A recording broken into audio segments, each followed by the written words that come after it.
Hello. Welcome back to chapter 15 of The Way of the Superior Man. This is another one of my favorite chapters. Stop hoping for your woman to get easier. And that's one thing I really love about Deida's books, is that it applies to both genders. Because even though it says it's the way of the superior man, I really enjoy reading it because I feel like Deida has such a great understanding of women, and when I read his advice to men about women, it gives me insights about why I do the things I do, and it makes so much sense. That said, I'm going to be speaking about this chapter from Steve and Steph's perspective, but today more from Steph's perspective. A woman often seems to test her man's capacity to remain unperturbed in his truth and purpose. She tests him to feel his freedom and depth of love, to know that he is trustable. Her tests may come in the form of complaining, challenging him, changing her mind, doubting him, distracting him, or even undermining his purpose in a subtle or not so subtle way. A man should never think his woman's testing is going to end and his life will get easier. Rather, he should appreciate that she does these things to feel his strength, integrity, and openness. Her desire is for his deepest truth and love. As he grows, so will her testing. As a woman can confirm, you're always trying to look for buttons to push, look for cracks in his armor. And I really agree that the testing is never going to end, and it'll only grow as he grows. There's no way, nothing that he can do to completely satisfy his woman and she will not test him again and everything will be fine and dandy. It's a process. It's going to be this continual testing and challenging and growing together. I think she will always test because the stronger, this is from my experience anyways, the stronger the man is, the more unperturbed he is by her testing, the more she can relax and surrender and be wild and be free to be wild. And that's extremely pleasurable for a woman, to be free just to express all her crazy emotions and change her mind whenever she wants. And the more that the man can handle that, the more permission she has to do that, and then that's just going to make her more crazy rather than less crazy. But it's a good thing, I think, because that helps a man grow. It helps him train the ability to become imperturbable. Because, no one wants to date a little bitch, right? Basically, the woman just wants permission to be crazy, but that you'll still be there and love her despite her storms. And the more you can give that to her, the more loving she will be, but the more loving she will be, the more crazy she will be too. Every moment of your life is either a test or a celebration. The same is true about every moment with your woman, only doubly so. Not only is her simple existence a test for you, but one of her deepest pleasures and intimacy is testing you, and then feeling that you are not moved off course by her challenge. And it's interesting because you think, why do women do this? But, it's deeply pleasurable for us to be crazy, to test a man. And the best part is, when he can weather that storm. I think it ends up deepening the relationship. It reminds me actually of listening to one of David Deida's audios, where he gives an example where the woman is being crazy, breaking dishes in the kitchen, throwing a temper tantrum, and the man's just sipping his coffee, reading a newspaper, just let me know when you're done, dear. And it's he's not making her feel wrong or bad about it, but he's not necessarily indulging her either. Just kind of letting that storm come and go, and just being that persistent, imperturbable source of love. The most erotic moment for a woman is feeling that you are Shiva, the divine masculine, unperturbable, totally loving, fully present, and all-pervading. She cannot move you because you already are what you are, with or without her. She cannot scare you away because you already penetrate her in fearless love, pervading her heart and body. She cannot distract you because your one-pointed commitment to truth will not bend to her wiles. Feeling this hugeness of love and freedom in you, she can trust you utterly and surrender her testing in celebration of love. I really like how he describes the unperturbability in these. The woman can't move you, scare you, distract you, because you are so focused on your purpose and so rooted in your truth that, you know, the emotions, even if it's of your intimate partner, can't sway you. And it will frustrate the feminine, or at least I found it was frustrating, you know, to try and test someone and challenge them and just have them brush it off. And it's like, oh, it's strangely attractive, but also frustrating at the same time, and it makes me want to poke more. But it's this polarity, because the masculine is stillness, unperturbable, whereas the feminine is wild and free and flowing energy. So when these two opposites, the more opposite the two are, the more sexual chemistry there is, the more polarity there is. And so the more attraction there is. Despite it being frustrating, but it's frustratingly delicious. And I really like the emphasis on trust here, because only when a man is not perturbable is he truly trustable, because we know that there's nothing that can deter him from his truth. Nothing and no one can move him except for his deepest truth, and that's what makes someone very, very trustable. Someone untrustable is someone, you know, that's always trying to please other people, that can change their face, because there's so much fear. They have so much fear of, say, looking bad in front of someone, so they might lie, or they might do things behind their back. They're not being true to themselves, because they're rooted in fear. With this fearlessness, this imperturbability, that's where the trust can come in. And when a woman can trust, that's when she can surrender and truly open her heart. Until she wants to feel you as Shiva again, and then the testing will begin anew. In fact, it is precisely when you are most Shiva-like that she will most test you. Perhaps you have been working towards some financial goal, and finally you have succeeded. After months or years of effort, you have creatively earned a large amount of money. You feel happy, full, successful. You feel great. You come home to your woman and want to share the news with her. I just made $1 million today. That's nice. That's nice. You know how hard I've been working for this? I know. It feels like I haven't seen you in months. Did you remember to pick up the milk on the way home? Oh, sorry, I forgot. But who cares? We could buy a dairy farm now. I asked you to pick up the milk 3 times this morning, and I put a note on your briefcase. How could you forget? I said I'm sorry. Look, I'll go get the damn milk.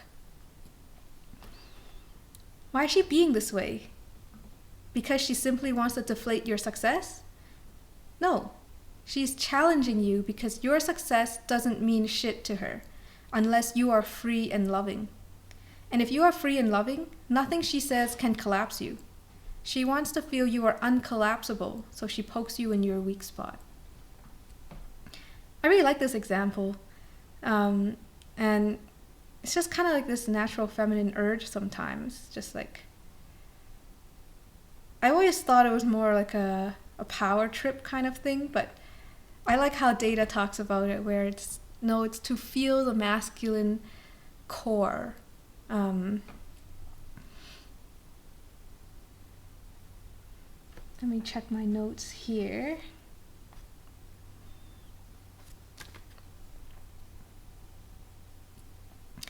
Of course she knows how much this moment of success means to you. This is precisely why she is negating it. Not because she wants to hurt you, but because she wants to feel Shiva. She wants to feel your strength. She wants to feel that your happiness is not dependent on her response, nor on you making $1 million. She wants to feel you are a superior man. And I think this this paragraph kind of ties it together. It's like, even though it's kind of like this feminine urge to poke buttons and create havoc, it's not because she's malevolent, not because she wants to hurt him specifically, but it's almost to feel the push and pull to test him. Because if a woman is with a man, she chose him, she loves him, she thinks he's wonderful and amazing. But she also wants to test him and challenge him because she can see his potential.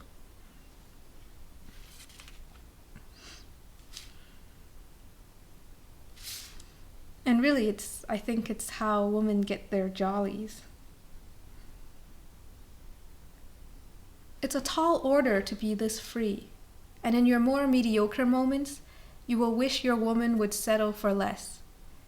But if you are a man who is living his fullest, willing to play his edge and grow through difficulties, then you will want her to test you. You may not like it, but you don't want her to settle for some bozo who depends on his woman's response to be happy.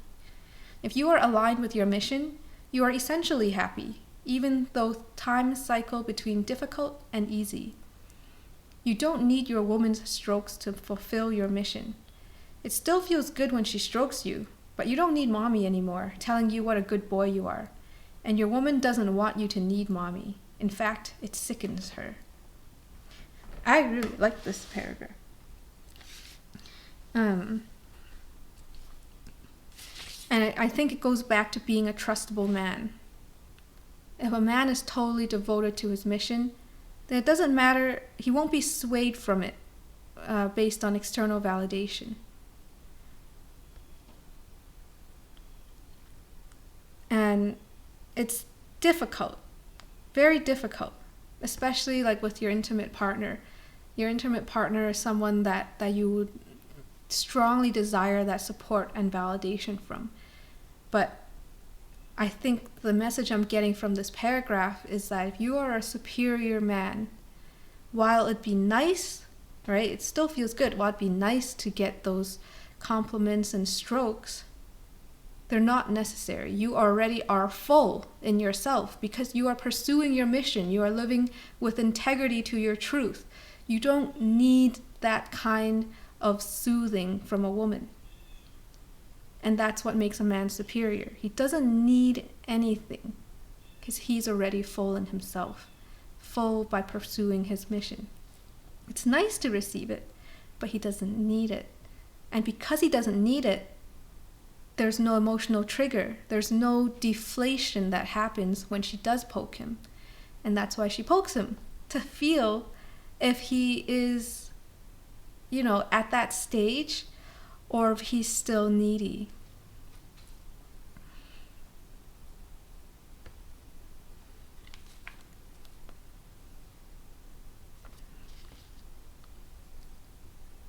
If your woman is weak, she may settle for a weak man, and therefore play into your need to feel like a good boy. But if she's a good woman, a strong woman, she won't tolerate your childish needs for a pat on the head, collecting bigger toys, and being king of the mountain. A good woman will love the childlike part of you, but she wants your life to be guided by your deepest truths, not by your untended childhood wounds. She wants to feel that at your core, you have grown beyond the need for kudos and $1 million toys. She wants to feel your self-generated strength of truth. I like this. And it kind of goes back to stop hoping for her testing to stop. Stop hoping for your woman to get easier. If you want your woman to get easier, if you want to choose an easy life, that's fine. That is your choice. Right? Easy choices, hard life. Hard choices, easy life. It's, if you want to live in mediocrity and have that easy relationship, that's completely fine. But if if you want to go to that next level, then there's some things that are going to be uncomfortable, but it's part of the process. Eventually, I believe that a man gets to the point where it's like, oh, there she is, throwing a tantrum, but he won't take it personally. He realizes, that's just how women are like, and he can commit to being loving and present with her, but he's not going to be like, oh, I'm hurt. Okay, there she goes. I'll be here for her. He's not going to shut down and, not talk to her for 3 days or something.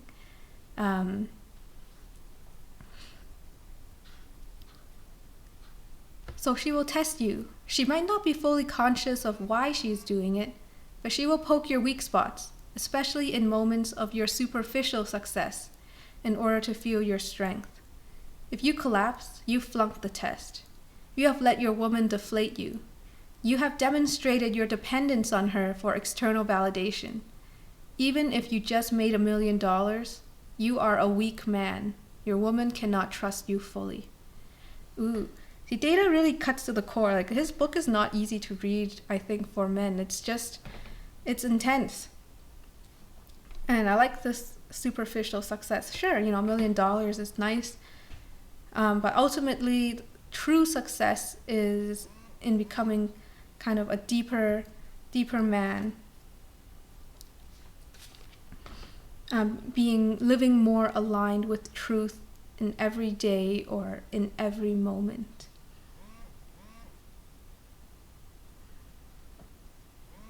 Okay, let's see here.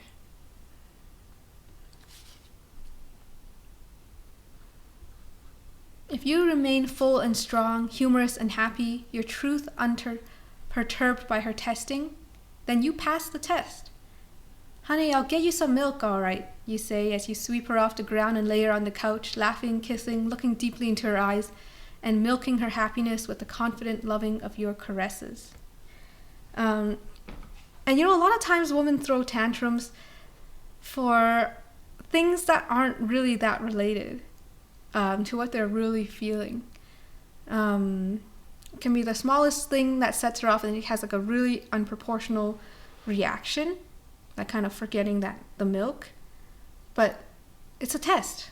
And sometimes she does it like not like truly feeling angry, but just kind of, I don't know. I still haven't really figured myself out when I do it, but it's just like, I kind of just need to explode sometimes. And even if I don't truly feel angry, I just kind of like have this volcano around the guy just to see how he reacts. And if it affects him and he goes sulks, he failed, right? But if he can, laugh it off, but still be caring and loving, then that's a pass. And for a woman, I think it's a win-win, right? If he fails, it still feels like a win because it's like, oh, I have power over him. But if he passes a test, it's also a win because it's like, ooh, I'm with this like strong, trustable man. It's interesting. She can relax and trust your Shiva core. She can surrender the tensions around her heart. You are trustable. You don't need her validation in order for you to be loving. You simply are loving. The truth of you is love. Your fullness is independent of mommy. You are not only a man, you are a superior man. A man who does his best to live as love in the world and in his intimacy. A man whose heart remains open and whose truth remains strong even when his woman criticizes him. A man who can find the humor in forgetting to pick up the milk on a day he made $1 million. Wow, with this paragraph. I'm just going to read my favorite line here. You don't need her validation in order for you to be loving. You simply are loving. Right? And that's what makes a man superior. It's not, he's living so aligned to his truth with so much integrity to his authentic core that nothing can sway him, even if it's the criticism of the intimate partner. Because usually it's the criticism from intimate partner that hurts the most. It's like, I don't really care what a random guy on the street tells me, but if it's my intimate partner that gives me a comment or maybe looks at someone else, another woman for too long, that hurts. It's and so it's also what makes intimate relationships such a powerful arena to practice spiritual growth.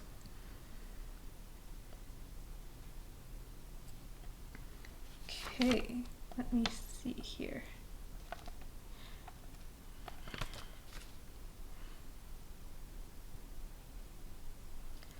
This is the kind of man your woman can trust. Now, the moment is a moment of celebration. Now she can relax and truly join in your jubilation, knowing that you are not dependent on her praise for your happiness. It will last perhaps 10 minutes, and then she will test you again. It never ends. A woman will always test her man for the pleasure of feeling his strength in loving, his capacity to transcend nuisance, his persistence in his own truth, and his capacity to share that truth in love with her, even when she is complaining, especially when she is complaining. Her complaint is the beginning of her pleasure. It is not true criticism, but a test of your Shivahood. The criticism is entirely dissolved in love as soon as she feels your humor and happiness in the midst of her poke. And I really like this paragraph because it makes me think of me when I've criticized men in the past, and it's not coming from a place of malice or trying to hurt them. Even when I tell a guy that he has a small dick, it's not like I'm doing it like kind of with I do it knowing that I know the deepest core of him, like he would just find that funny and he'll brush it off. Even if he does get hurt in a moment, it's like part of me knows that there's that Shiva in him that's not affected by that criticism and might even find it fun.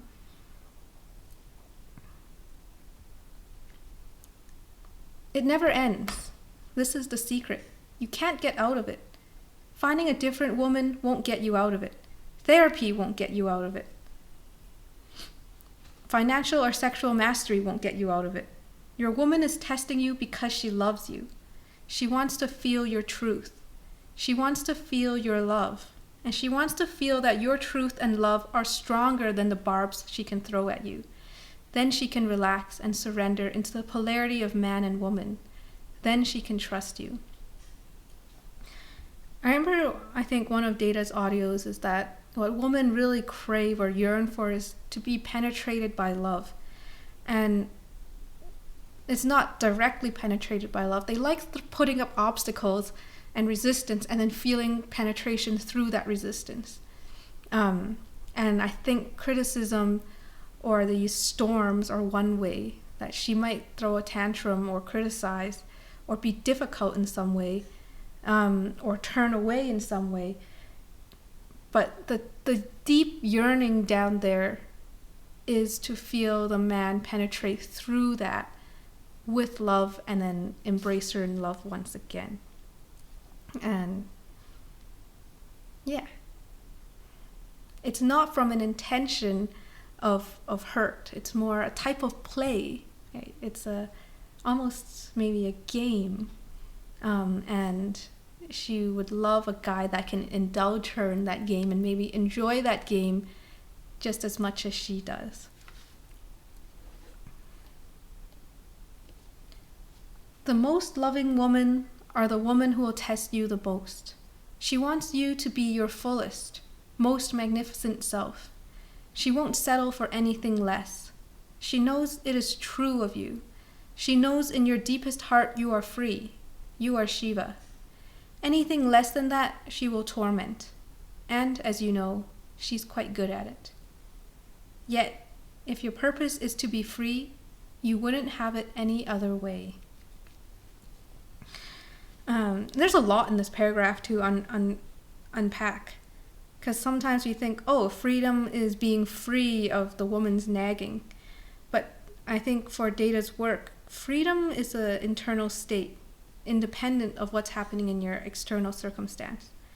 It's to be free, to be free, to be solid in your truth, to be loving, to have total control of your choices, regardless of how your woman is behaving in the moment.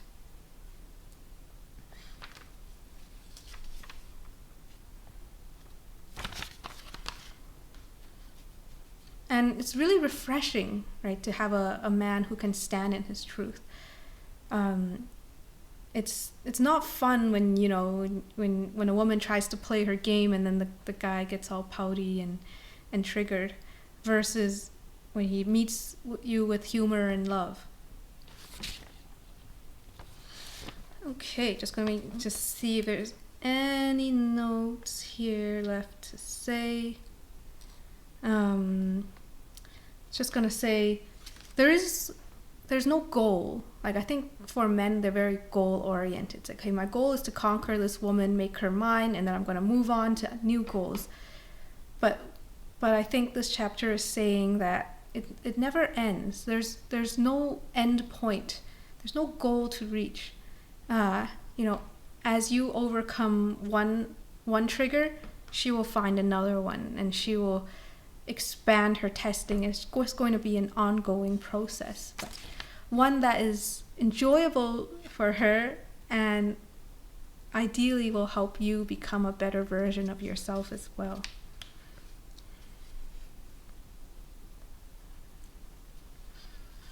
But, you know, ultimately, something that might help to think about, say if your partner is being very difficult, is that underneath it is all love or yearning for love. And a woman's tantrums are very easily dissolved by love. You know, if in doubt, not sure how to deal with any of it, just go back to love and realize she's not doing this to hurt you. She's not doing this because she doesn't want you. She's just doing this because it's who she is. And, you know, love it, enjoy the process, indulge her, and it can have many fruitful rewards. So don't be afraid. Don't take it personally. Embrace the storms, and she will thank you. And I thank you for watching my video.